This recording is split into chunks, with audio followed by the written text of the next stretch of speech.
परिस्थिती निर्माण झालेली आहे। आता यांनी टॅक्स वाढवला, कर वाढवला म्हणून चायनानी पण वाढवण्याचा निर्णय घेतलेला आहे। असं सगळे एक अस्थिर वातावरण, अस्वस्थ म्हणता येणार नाही, अस्थिर वातावरण तयार करण्याचा प्रयत्न हा ट्रम्पच्या निर्णयामुळं जागतिक पातळीवर झालेला आहे। त्याचा कमी अधिक प्रमाणामध्ये सगळ्याच जगातल्या देशांना फटका बसणार आहे। काही प्रमाणामध्ये आपल्यालाही बसण्याची शक्यता नाकारता येत नाही, कारण आपलं पण इथलं शेअर मार्केट हे फार मोठ्या प्रमाणावर गडगडलेलं आपण सगळेजण पाहत आहे। परंतु एकंदरीत मागं अशा प्रकारचे ज्यावेळेस प्रसंग आले त्यावेळेस आपण खुल्या आर्थिक धोरणाचा स्वीकार केलेला असल्यामुळं आपण त्याच्यातून काही का होईना पाऊल सुलाखून निघालो, हाही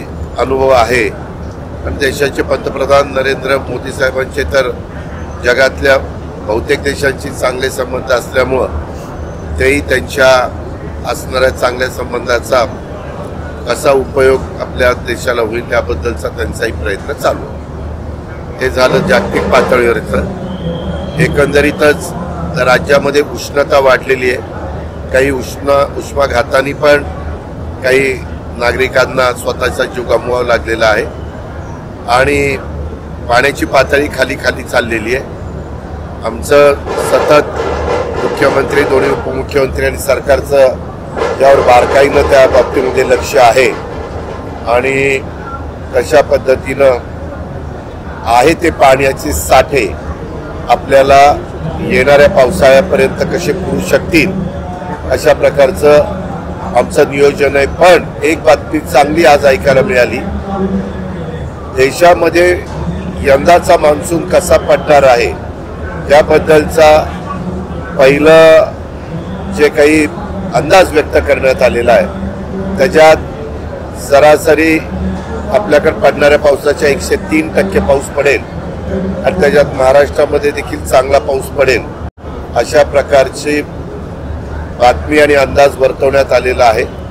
हे थोडंसं एक चांगले आपला त्या ठिकाणी आहे, आपल्या सगळ्यांच्या दृष्टीनं ही गोष्ट आहे, हे आपल्याला मान्य करावं लागेल। एकंदरीतच जिल्ह्याचा पालकमंत्री या नात्याने माझं सतत पुणे, पिंपरी चिंचवड आणि पुण्याच्या ग्रामीण भागाकडे पण बारकाईनं लक्ष आहे।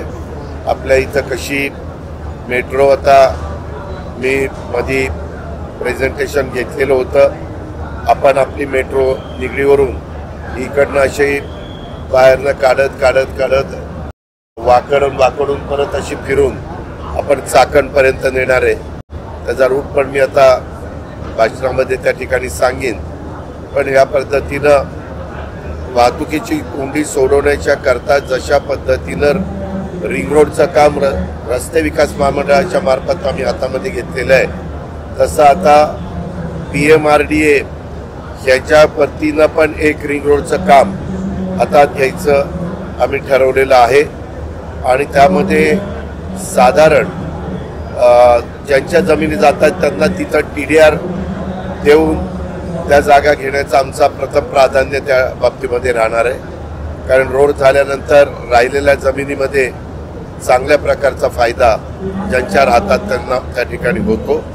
परंतु ई व्हेकल, आता आम्ही शेवटी ई व्हेकलला पण टॅक्सच्या बाबतीमध्ये चांगला निर्णय घेतला आणि त्याच्यामुळं ई व्हेकलची पण संख्या वाढेल। आता आपल्या इथंच महिंद्राचा कारखाना आहे जिल्ह्यामध्ये, तिथं पण ई व्हेकल कार 30-32 लाख तिची किंमत आहे, त्याच्यात पण जोरात बुकिंग लोकांनी त्या ठिकाणी केलेलं आहे आणि मोठ्या प्रमाणावर परदेशी गुंतवणूक पण आपल्याकडे त्या ठिकाणी येते। त्याचा फायदा महाराष्ट्राला इतर राज्यांच्या तुलनेने अधिकचा होतोय। त्याकरता मुख्यमंत्री आणि आम्ही दोन्ही उपमुख्यमंत्री सतत तिथं लक्ष ठेवून आहे। परवाच आम्ही राज्याची MIDCची आढावा बैठक घेतली होती, त्याच्यामध्ये देखील काय गोष्टी आपल्याला करायला पाहिजे त्याबद्दलचे आमचे निर्णय झाले आणि त्याच्यातून साधारण गुंतवणूकदार ज्या भागामध्ये कारखानदारी लावण्याचा प्रयत्न करतात तिथल्या कारखान्यांना, तिथल्या भागाला प्राधान्य द्यायचं अशा पद्धतीनं आमचं नियोजन आहे। आणि जिथं जो दुर्गम भाग आहे, जो मागासलेला भाग आहे, अशा ठिकाणी जर कारखाने गेले तर त्यांना अधिकच्या इन्सेंटिव्ह द्यायचे, जेणेकरून ते त्या भागामध्ये जाण्याच्या करता तयार होतील। अशा या सगळ्या गोष्टी आहेत। आपल्याकडे एकंदरीत काही वर्षांनी पिंपरी चिंचवडची लोकसंख्या ही फार मोठ्या प्रमाणावर वाढत असताना दिसते आणि पुढं कदाचित 2029ला मतदारसंघाची फेररचना झाली तर आपल्याकडे 5, आता 3 आहेत, परंतु 5 विधानसभा मतदारसंघ निश्चितपणे होतील किंवा एखादा अर्धा अजून 5.5 पण व्हायची शक्यता नाकारता येत नाही।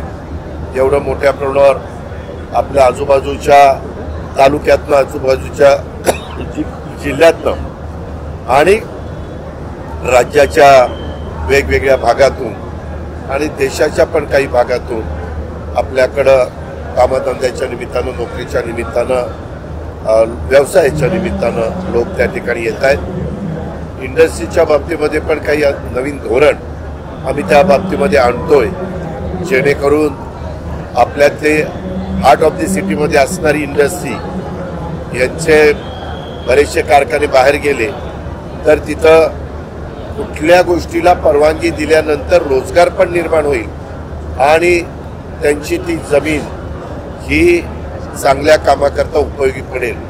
अशाही प्रकारे आम्ही चर्चा केलेली आहे।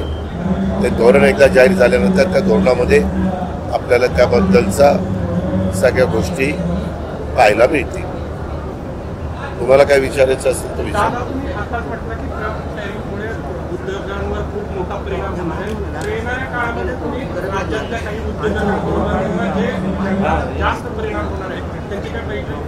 त्या संदर्भामध्ये मी मगाशीच सांगितलं, पहिल्यांदा मुख्यमंत्र्यांनी, दोन्ही उपमुख्यमंत्र्यांनी, इंडस्ट्री मिनिस्टरनी, चीफ सेक्रेटरी, बाकीचे सगळे आमचे प्रमुख अधिकारी वरिष्ठ आणि वेल्लार असो, MIDC इंडस्ट्रीचे सेक्रेटरी अंगल, अशा आम्ही सगळे बसलो होतो आणि त्याच्यातून ह्या गोष्टीच्या संदर्भातली चर्चा त्या ठिकाणी केली। कारण आता वेगवेगळ्या प्रकारच्या चर्चा चालू आहेत। एकदा आता माल जो निर्यात जातोय त्याच्यात काय अनुभव येतोय, कारण तिथं पण अमेरिकेमध्ये पण या गोष्टीला स्थानिक अमेरिकेच्या लोकांनी विरोध केलेला आता निदर्शनं त्यांनी त्या ठिकाणी सुरू केलेली आपल्याला पाहायला मिळतात। परंतु नेहमी अशा प्रकारचा काही प्रसंग आल्यानंतर राज्य सरकारला पण सकारात्मक भूमिका घ्यावी लागते। राज्य सरकार निश्चितपणे घेईल।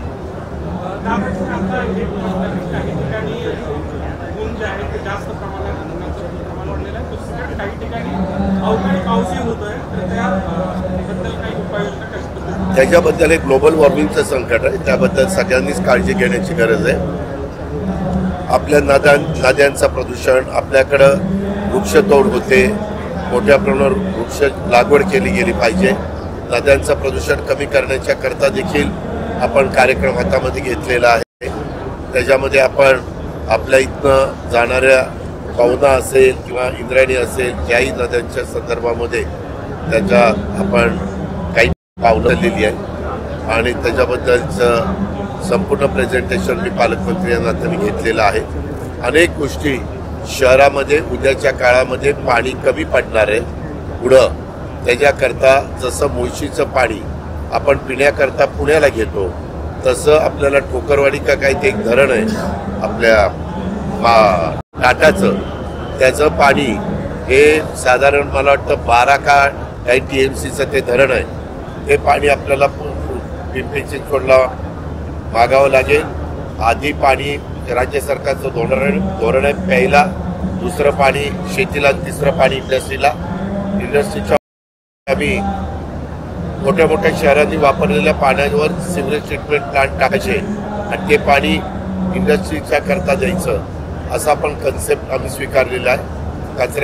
कचऱ्याची विल्हेवाट लावण्याच्या संदर्भामध्ये देखील आम्ही काही पावलं उचललेली आहेत। ज्या मूलभूत गरजा पुणे पिंपरी चिंचवडच्या आहेत आणि आजूबाजूच्या परिसराच्या आहेत, त्या सगळ्याच्या संदर्भामध्ये लक्ष घातलं गेलेलं आहे। शिवाय आपल्या इथं बरेच वर्ष प्रलंबित असणारा जो जी गोष्ट आहे ती म्हणजे विमानतळाची, त्याचे पण जमीन आता विरोध आहे.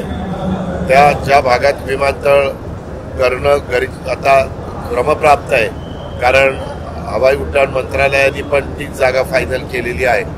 आणि त्याच्यामुळं पुढच्या पिढ्यांच्या दृष्टिकोनातनं आपलं संरक्षण विभागाचं विमानतळ असल्यामुळं आज 10:30पर्यंत विमानं उडणार नाही, प्रॅक्टिस चालू आहे. ज्यावेळेस इंटरनॅशनल फ्लाईट तुमच्याकडे चालू होतात त्यावेळेस एक तर धावपट्टी अजून आपली लांब पाहिजे, आणि दुसरी गोष्ट म्हणजे आज 10 वाजेपर्यंत बंद, उद्या 12 वाजेपर्यंत बंद असं चालत नाही. 24 तास ते विमानतळ वापरलं गेलं पाहिजे. आणि म्हणून आपल्याला शेवटी संरक्षण विभाग देखील महत्त्वाचा आहे देशाच्या संरक्षणाच्या दृष्टिकोनातनं. त्याच्यावर हे डिफेन्सच राहील विमानतळ. आणि दुसरं मात्र जे आपण करून पाहतो डबल धावपट्टीचं, एक टेक ऑफ करता एक लँडिंग करता, जसं आपण नव्या मुंबईमध्ये केलं. नव्या मुंबईमध्ये साधारण जुलै ऑगस्टमध्ये डोमेस्टिक फ्लाईट सुरू होतील आणि नंतर काही दिवसांनी इंटरनॅशनल फ्लाईट सुरू होतील. आपल्या पुण्यामध्ये पण इंटरनॅशनल फ्लाईट सुरू झालेल्या बंद करण्यात आल्या का, तर काही दिवस टेक ऑफ घ्यायला परवानगी नसती. त्याच्यामुळे अशा या सगळ्या गोष्टी आहेत. दादा, एकंदरीत दीनानाथचं प्रकरण आपण तुम्ही पाहिलं असेल. दीनानाथ त्या प्रकरणानंतर खरं तर डॉक्टरांनी राजीनामा दिला आहे, म्हणजे त्यांनी मान्य केलं चूक झाली, पण त्यांच्यावर गुन्हा दाखल करण्याची मागणी होती आहे. या संदर्भामध्ये मुख्यमंत्र्यांनी चौकशी नेमलेली होती. मला माहिती अशी मिळाली की ती चौकशी पूर्ण होऊन अहवाल सादर झालाय का व्हायचा आहे. तर मी तिथं गेल्यानंतर CMशी बोलेन, कारण आम्ही 12 तारखेला रायगडला शिवाजी महाराजांची, छत्रपती शिवाजी महाराजांची पुण्यतिथी, त्याला देशाचे नेते गृहमंत्री अमित भाई शहा येणार आहेत आणि ते आपल्या पुण्यातनंच हेलिकॉप्टरनी, विमानाने तिथे येतील आणि हेलिकॉप्टरनी रायगडला जातील. आणि 18 तारखेला चाफेकरांच्या स्मारकाच्या करता देशाचे पंतप्रधान नरेंद्र मोदी साहेब येण्याचे जवळपास ठरलेला आहे. तर तो कार्यक्रम पण होण्याची शक्यता आहे. त्याच्यामुळे हा महिना तसा फार महत्त्वाचा आहे, कारण 11 तारखेला महात्मा ज्योतिराव फुले यांची जयंती आहे, 14 तारखेला घटनेचे आंबेडकरांची जयंती आहे. यामध्ये निश्चितपणे लोकांचा उत्साह मोठ्या प्रमाणावर आपण सगळेजण पाहतोय. मुख्यमंत्र्यांनी पण त्याच्याबद्दलची एक आढावा बैठक मध्ये घेतलेली होती. आम्ही सगळेजण त्या बैठकीला हजर होतो आणि उत्साहाच्या भरामध्ये त्या महापुरुषांच्या जयंत्या साजऱ्या व्हाव्यात आणि एक समाधानाचं वातावरण असावं. चर्चा अशी आहे की जे दिनानाथला जागा दिली गेली ती परत घ्यावी अशी मागणी होताना दिसते. ही बातमी मी आज टीव्हीला काही चॅनलला बघितली. मी तेच तुम्हाला सांगतोय. त्याबद्दल अहवाल काय आलाय, अहवाल वाचल्याशिवाय अहवालात जे असेल ते सरकार त्याच्याबद्दलच पुढच्या गोष्टी करेल ना. तुम्ही म्हणता असंही पण सांगितलं जात आहे की काही कोटी रुपये टॅक्स दिला गेला नाही, 23 कोटी 22 कोटी असं काहीतरी 27 असे काही आकडे ऐकायला मिळतात. परंतु हे चाललेली चर्चा आहे आणि तिथं त्या ठिकाणी ऐकायला मिळतं. महापालिकेने नोटीस दिलेली आहे त्यांना की भरा म्हणून 8 दिवस झाले अद्याप भरलेलं नाही त्यांच्याकडे. बरोबर आहे. मी तुम्हाला सांगितलं ना, आपल्या मुख्यमंत्र्यांच्याकडे अहवाल आल्यानंतर आम्ही त्याच्याबद्दल मुख्यमंत्री पण ही गांभीर्याने घेतली, सगळ्यांनीच गांभीर्याने घेतली. असं प्रत्येकाला प्रत्येक व्यक्तीचा जीव हा महत्त्वाचाच असतो. त्याच्यात कुणाचाच हलगर्जीपणा सहन केला जाणार. एकंदरीत सुप्रियाताईंनी देखील इथे उपोषण केलेलं. आज खासदार सुप्रिया सुळेंनी देखील उपोषण केले. आता तुम्ही बघताय अहवाल आल्याशिवाय त्याच्यात कोण दोषी आहे ते बघितलं पाहिजे ना. आता राजीनामा काही वेळेस एखाद्यावर आरोप झाले म्हणून राजीनामा देतो, परंतु ते आरोप सिद्ध पण झाले पाहिजे ना. तर अहवाल आल्यानंतर अहवालात पण असं बोललं जातं की मॅनेजमेंट जबाबदार आहे वगैरे, असं टीव्हीला बातम्या चाललेल्या आहेत. पण ते सूत्रांच्या माहितीनुसार तसं आहे. अहो ती तर झाली ना, ती आली ना, ती पहिल्या दिवसापासून आली. त्याच्यामध्ये ह्याला तर सगळं बारकाईनं माहिती आहे आमदार साहेब, कारण त्याच्या जवळच्या व्यक्तीच्या बाबतीमध्येच ते घडलेलं आहे. हे तर त्रिवार सत्य आहे. त्याच्यावर प्रत्येक गोष्ट त्यांनी खूप बारकाईने ती समजून घेतलेली आहे. तो माझ्याशी बोललाय, सीएमशी बोललाय आणि त्याला वेगवेगळी आयुधं वापरायचा अधिकार आहे. त्याच्यावर त्या सगळ्या गोष्टी त्याच्या पीएच्या पत्नीला न्याय मिळवून देण्याच्या करता त्यांनी पण असलेली आहे आणि राज्य सरकार पण त्या बाबतीमध्ये. पण मग या सगळ्या प्रकरणानंतर धर्मादाय आयुक्त जेवढे काही रुग्णालय आहेत त्यांना काय त्या संदर्भामध्ये देखील काही निर्णय झालेला आहे की जे हॉस्पिटलला गव्हर्नमेंटनी ₹1 नाममात्र दराने जागा दिलेली आहे तिथं धर्मादाय शब्द वापरायचा, म्हणजे जनतेलाही कळेल की हे धर्मादाय. अशा पद्धतीनं वेगवेगळ्या गोष्टी पुढे येत आहेत. त्याचा योग्य पद्धतीचा निर्णय सरकार म्हणून आम्ही घेऊ. खासदार सुप्रिया सुळेंना रस्त्यासाठी आंदोलन करावं लागते. गेल्या काही दिवसांमध्ये निधी मिळाला नाही असं सुप्रिया सुळे. तुम्ही मला किती वर्ष ओळखता सगळे पत्रकार. तो रस्ता आहे 500 मीटरचा. का दर मंगळवारी माझ्या घरी देवगिरीला राष्ट्रवादी काँग्रेस पक्षाच्या सगळ्या आमदारांची, MLA MLC, सगळे मंत्री, प्रांताध्यक्ष, प्रफुल्लभाई असे सगळे प्रमुख असे सगळ्यांची मीटिंग असते दर मंगळवारी. जर एखादी सुट्टी झाली तर गोष्ट वेगळी. आणि त्यावेळेस आम्ही सगळेजण बसतो आणि चर्चा करतो. काल शंकर मांडेकरनी गणेश्वरच्या रस्त्याचा माझ्यापुढे मांडला. मी इथला पालकमंत्री. आपल्याकडे DPDCचा आता नवीन वर्ष सुरू झालेला. रस्ता किती आहे? 600 मीटरचा. म्हणजे असा कुठं फार मोठा पण नाही. 600 मीटरचा रस्ता मला काल शंकर मांडेकरनी सांगितल्यानंतर मी शंकरला सांगितलं तू मागणी, त्याचा तो मतदारसंघ आहे कारण तो विधानसभेचा आमदार आहे. मागच्या आमदारांनी तो लक्ष द्यायला पाहिजे होतं, त्यांनी दिलं नाही. आता त्याला मी असं सांगितलं तर PMRD किंवा जिल्हा परिषद किंवा जिल्हा वार्षिक योजना या 3 पैकी एकाचा निधी देऊन मी ते काम ताबडतोब त्या ठिकाणी सुरू करतो असं मी कालच शंकर मांडेकरला सांगितलं. अनेक माझे सहकारी तिथं हजर होते. ही चर्चा कालच झाली आणि त्याच्यामध्ये मी माहिती घेतली. आलंय काय, रस्ता हे जिल्हा परिषदेचा, ते PMRD. जर PMRDला करायचं असेल तर ते त्याच्याकडे हँडओव्हर करावं लागेल. अशा काही गोष्टी आहेत. तर मी काल सांगितलेलं असल्यामुळं त्याच्यातनं मार्ग काढून ते मी टीव्हीला की 2 तारखेला काम सुरू करणार आहेत. 2 तारखेला कशाला, मी ताबडतोबच काम सुरू करतो. त्याच्या संदर्भात माझ्या सूचना ऑलरेडी गेलेल्या आहेत. शंकर मांडेकर तिथल्या आमदारांनी आग्रही मागणी केलेली. आमच्या राष्ट्रवादीच्या कार्यकर्त्यांची पण आग्रही मागणी. त्यामुळे मी तो रस्ता करणार. No comments. त्याच्या संदर्भात मी पण आज 35 वर्ष काम करतोय. तुम्ही पण मला बघितलेलं. 600 मीटरच्या रस्त्याकरता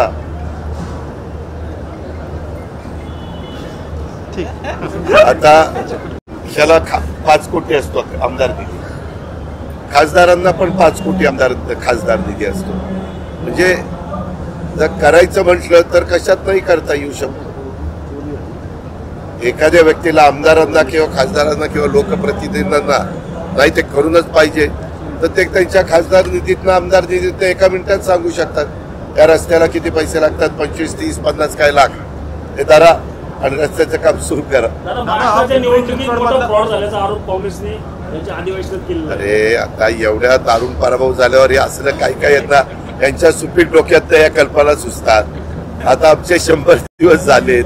आम्ही कार्यक्रम राबवतोय, सगळ्या काही गोष्टी करतोय आणि किती 55 लाख काहीतरी वोटर जास्त झाले म्हणे. वास्तविक सगळ्यांना, शेवटच्या पत्रकार मित्रांनो तुम्हालाही माहिती आहे, कुठल्याही राजकीय पक्षाला किंवा कार्यकर्त्यांना किंवा शेवटपर्यंत यादीमध्ये नावं टाकता येतात. आणि जर काही लोकांनी बोगस नावं टाकली, ती पाहायला मिळाली तर ती कमी पण करता येतात. त्याच्यामुळं त्याला काही अर्थ नाही. आम्हाला आमच्या लाडक्या बहिणींनी पुन्हा सरकार येण्याच्या करता फार चांगल्या पद्धतीनं पाठिंबा दिला, सहकार्य केलं. आणि हे त्यांना काय झालं, लोकसभेला ते 31 निवडून आले तेव्हा झालं नाही मतदारांच्या बाबतीत, ते सगळं अतिशय आलबेल झालं. आणि आता मात्र दारुण पराभव झाला की लगेच संख्या वाढवली. ईव्हीएम खराब आहेत, ईव्हीएम काहीतरी मॅनेज केले गेले, असं नसतं.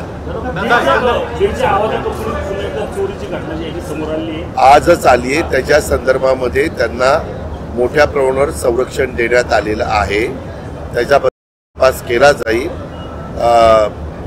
ही गोष्ट खरी. चौकशी होईल ना. आरोप कुणी, प्रत्येक जणाला अधिकार आहे, लोकशाही आणि संविधानाने घटनेने दिलेला आहे. कधी आरोपात तथ्य असतं, कधी सत्य पण असतं. चौकशी त्या ठिकाणी केली. पिंपरी चिंचवडमध्ये जे नदी सुधार प्रकल्प आहे त्याला प्रचंड विरोध होतो आहे. शेकडो झाडे कापले जाणार आहे असं सांगितलं जातं आणि महापालिका त्या संदर्भामध्ये स्पष्टीकरण देत, नागरिक त्या संदर्भात आंदोलन करतात. नदी सुधार आंदोलन करतायत, अजून झाडं कापायला सुरुवात झाली.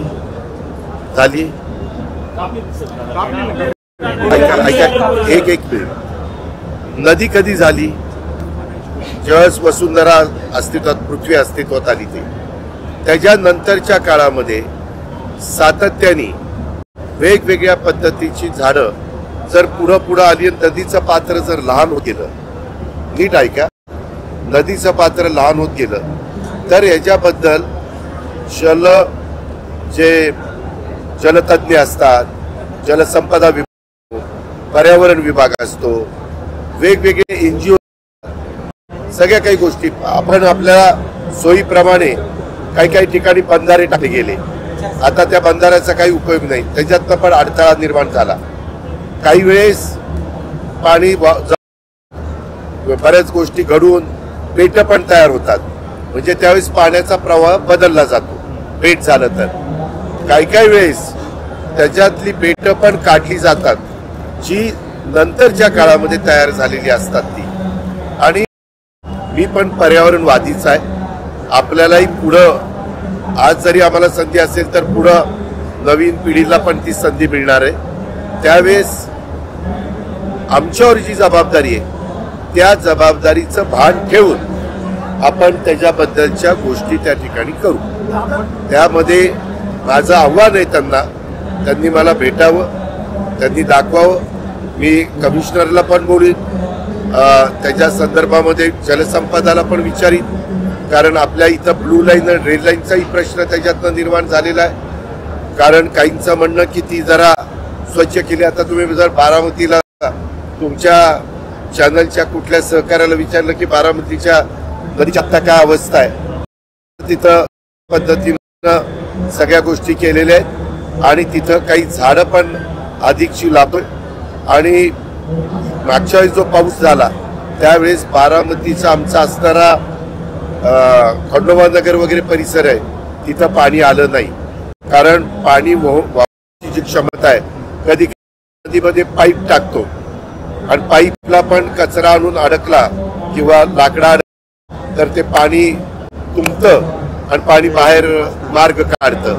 अशा बऱ्याच गोष्टी आहेत. तर त्याच्यामुळं त्यांची वाहून जाण्याची क्षमतेला कुठेही वहन क्षमता त्याला म्हणतात, तिथं अडथळा येता कामा नये. जसं पंचगंगेला भराव जे झालेत, जो झाला ना, आपण जातो कोल्हापूरमध्ये शिरताना, त्या भराव्यामुळे देखील पंचगंगेकडनं वरनं समजा पाणी आलं तर पास होताना सगळे 1,00,000 पास होत नाही, कारण भराव आहे.